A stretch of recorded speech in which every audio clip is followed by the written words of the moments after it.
Dünyaca ünlü Taş Mahal'dayız. Burası da Lady'nin oturduğu koltuk.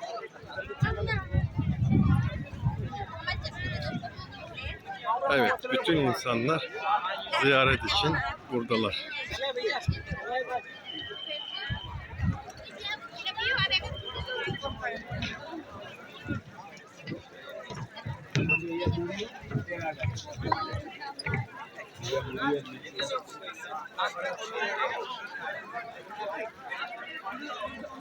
Evet, Hindistan Agra Taş Mahal.